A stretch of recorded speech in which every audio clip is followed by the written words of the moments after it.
ધનોલી વિસ્તારમાં આવેલા સ્વામિનારાયણ મંદિરના સંત જ્ઞાન પ્રકાશ સ્વામી દ્વારા જલારામ બાપા વિશે વિવાદિત ટિપ્પણી કરવામાં આવી હતી। તેની ટિપ્પણીના ઘેરા પ્રત્યાઘાતો જોવા મળી રહ્યા છે। સનાતનીઓ ઠેર ઠેર વિરોધ કરી રહ્યા છે, ત્યારે સ્વામિનારાયણ સંપ્રદાયનું એકજૂથ પણ આ સંતની ટિપ્પણીના વિરોધમાં આવ્યું છે।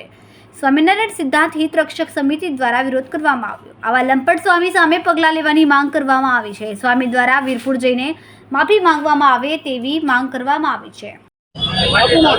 હસુ વાઘાણી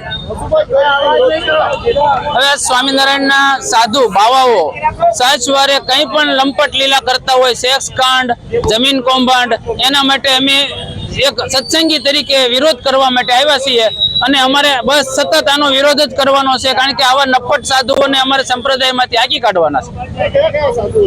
અરે પણ બહુ બધા છે, કેટલાના નામ દઉં? અરે ફરણીમાં હમણાં સૃષ્ટિ વિરુદ્ધનું થયું છે, જ્યારે વિશ્વ જીવન 75 વર્ષના ગરડામાં થયું છે, ભગવત પ્રસાદ છે, આવા તો અનેક છે, કેટલાના નામ દઉં?